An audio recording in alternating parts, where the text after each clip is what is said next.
Hello, I'm Bruce DuPois. Coming up today on News Talk, in less than a week's time, Virginia voters will go to the polls. At stake, control of the Virginia Senate, and by extension, the fate of Governor Terry McAuliffe's agenda for the remainder of his term. As always, all eyes are on Northern Virginia and a small group of tight contests. Today, Senate challenger Jill McCabe from Loudoun County's 13th District, her take on the issues and why the incumbent refused to join us straight ahead. Then, health news and a quandary for women. How often should they get screened for breast cancer? Major groups now offering conflicting guidelines. We'll talk with a top exec at Komen and with a breast cancer survivor. From News Channel 8, this is News Talk with Bruce DuPois. Hi, everybody, and welcome. It's so great to have you with us today.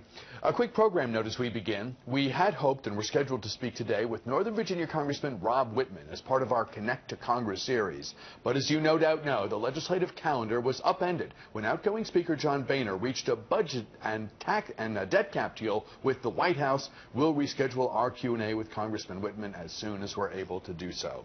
So up first for you this time, the battle for control of the Virginia Senate. Republicans hold a narrow edge, but millions of dollars are being spent by both sides to sway next Tuesday's election.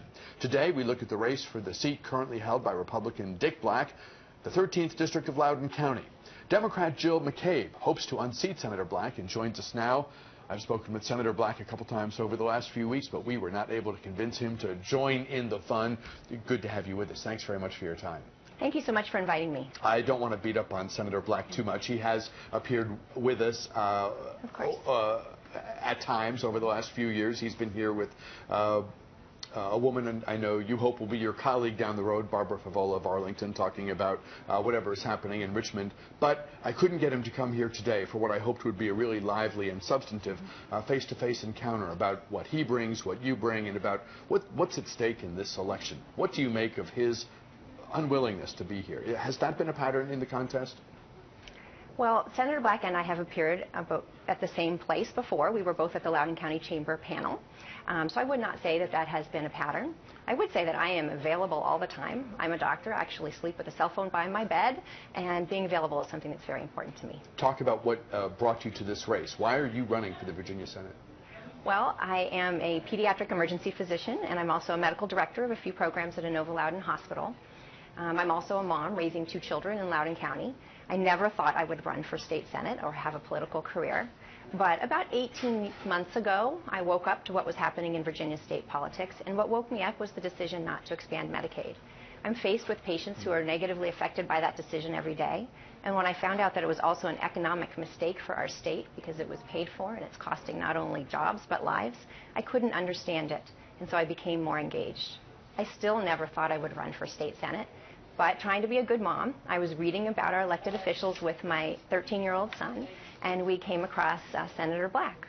And he looked at me and said, "Mom, how can this person be representing us? His views are so different than those of our family." And I said, I don't know. You're right. And so then this spring, when this race came up as an opportunity for me, I decided I needed to run. I like to advocate for the families in my community, and this is an incredible way to do just that. Advocates of the money that's available from Washington say that the Commonwealth of Virginia is pushing aside a lot of money that is available and that is either staying in the Treasury or going to other states because of the position that Virginia has taken. Others say, including I think Senator Black, that if we're ever going to get a handle on federal spending, we've got to say no, at least occasionally. I mean, we all want every program funded to the max. But we're in debt as a nation, and we've got to make some tough decisions, even about programs that we cherish, like health care. What do you say to the general notion that, given our deficit, the responsible position is to say no to the money that's on the table? The best thing that we can do to decrease the deficit over time is to decrease health care costs. And by covering more individuals, by expanding Medicaid, we will be able to decrease our health care costs in Virginia. And I understand the concern, but I don't understand why we say yes to money for roads, yes to money for schools, but no to money to expand Medicaid. To me, it was a purely political decision. It's making our premiums more expensive in Virginia, We're paying income taxes that are going to pay for Medicaid expansion. We're just not getting that back. Has Senator Black cast other votes or taken other positions that you think are run contrary to the values of the 13th District and or are bad for the Commonwealth generally? Absolutely. I would say number one on that list. When I knock on doors and talk to voters, the top issue, at least in the Loudoun County portion of my district, is full-day kindergarten. The families want full-day kindergarten. This year, Senator Black, in committee, cast a deciding vote that prevented a statewide mandate for full-day kindergarten. That's particularly important because Loudoun County is the only county without full-day kindergarten or a plan. So by casting that vote, he cast a vote against the families in the district that I take care of every day. I would absolutely support expansion of kindergarten to full day in Loudoun County. As a pediatrician, I care a lot about child development, and I know that money spent on early childhood education is money very well spent, and it'll pay off in the long run by developing a better workforce and even allowing parents to get back to work sooner. Senator Black has generated headlines for other comments he's made. It's worth noting, perhaps, that he has been reelected in the district, so arguably he is someone that voters find common ground with. Has you researched his record? Did you find other things where you thought, we can do better, this district can do better, this county can do better? I don't consider myself a political person, but I'm going to do something I've never done before because I think it'll benefit my kids and the community at large. Absolutely. I think another good example of that is that he voted against the transportation bill in 2013. You know, unfortunately, the funding in the state for transportation was going away. Legislators from both sides of the aisle in 2013 got together and decided to create a bill that is now funding many of our transportation needs and bringing many dollars to Northern Virginia that are much needed. Senator Black voted against that. To me, that's another vote against families. By not solving our traffic solutions, it's affecting people's quality of life, and I would stand up for that. A small group of races will determine who has control of the Virginia Senate for the remainder of Terry McAuliffe's term in office. What's at stake? What issues do you expect the legislature to deal with over the next couple of years where control of the chamber makes a big difference? Well, I can tell you in my case, I'm really just focused on the race that I'm in. That's taking all of my energy and time when I'm not continuing to work, which I am. I think that there are a few issues that in particular a flip of the Senate might be beneficial for Virginians. And I think number one on that list would be to bring more reasonable gun safety legislature. I support closing the background check loophole. I see no reason why guns should be transferred in certain areas such as gun shows without background checks, and then in other areas for individuals to be able to require to have background checks. Senator Black, in particular, actually has carried legislation in the past 4 years to bring guns to schools, bars, and airports. You know, to me as a doctor, gun violence is a public safety issue. We need to get involved. We have to advocate for it. We have to make sure our communities are safer. I don't want to take away anybody's Second Amendment rights. Actually, my husband's a law enforcement officer, and we own guns. But I also think that it's critically important that the guns don't get into the hands of the wrong people. And that's one decision that the General Assembly can take up, and I think that it's important that they do. Is there a disconnect now between where the public is? I mean, we've had so many tragedies. There was, of course, the recent shooting of journalists on television. There are schools in Virginia. There are school shootings with terrifying frequency. We seem to go from event to event, and we wring our hands, but little else happens. Is the public now in a place where some of the assumptions about what might or might not be possible politically, given the clout of the NRA or other factors, are we in a different place now than we were maybe a couple years ago even? I really hope that we are, honestly. As a doctor and a pediatrician and someone who cares about the community, I really hope that we are. When I talk to voters at the doors, I often ask whether they would like to see gun safety brought up in the General Assembly. And when I do, regardless of whether they lean Republican or lean Democrat or independent voters, they all say they would like to see that brought up. They all want a safer community for their children.